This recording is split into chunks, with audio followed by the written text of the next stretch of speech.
नमस्कार दोस्तों आज हम काव्य पाठ के अंतर्गत निर्गुण भक्ति के महान संत कबीर दास जी के कुछ महत्वपूर्ण जो दोहे हैं जो हमारे जीवन से संबंधित हैं, ऐसे महत्वपूर्ण दोहों का हम आज पठन करेंगे, वाचन करेंगे और उनके भाव को जानने की कोशिश करेंगे। तो चलिए दोस्तों पढ़ते हैं, जानते हैं कबीरदास जी के कुछ महत्वपूर्ण दोहे।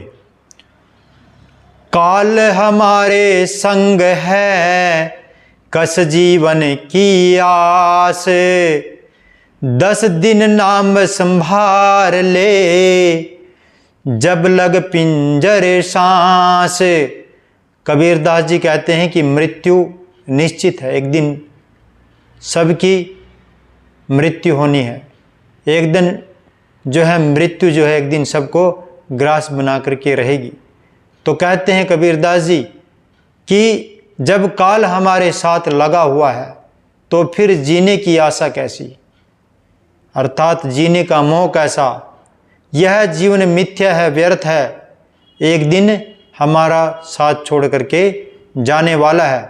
और जब तक शरीर में प्राण है तभी तक तुम्हारे पास अवसर है, अतः इस छोटे से जीवन में अच्छे कर्म करें और अपने परलोक को सुधार लें, किसी को पीड़ित ना करें, किसी को दुखी ना करें, ऐसा कबीरदास जी कहते हैं।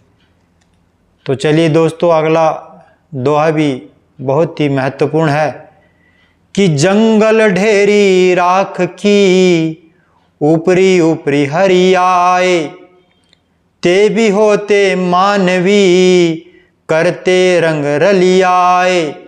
कि कबीरदास जी समझाते हैं जब मनुष्य की मृत्यु हो जाती है, उसकी मृत्यु के बाद शमशान में उसके मृतक शरीर को जब जला दिया जाता है तो शरीर जल जाने के बाद वहाँ राख की ढेरी ही मात्र बचती है, और जिस पर हरी घास कुछ दिनों के बाद हरी घास उगाती है।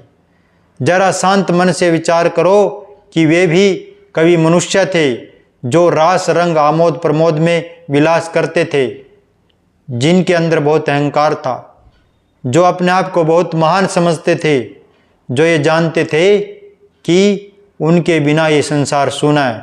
लेकिन कबीरदास जी कहते हैं आज उनके जल चुके शरीर का अवशेष राख पर घास उगाई है, आज वहाँ कोई देखने वाला भी नहीं है। तो इसी प्रकार से कबीरदास जी कहते हैं ये शरीर एक पिंजर है, एक पिंजरा है, ये यहीं पर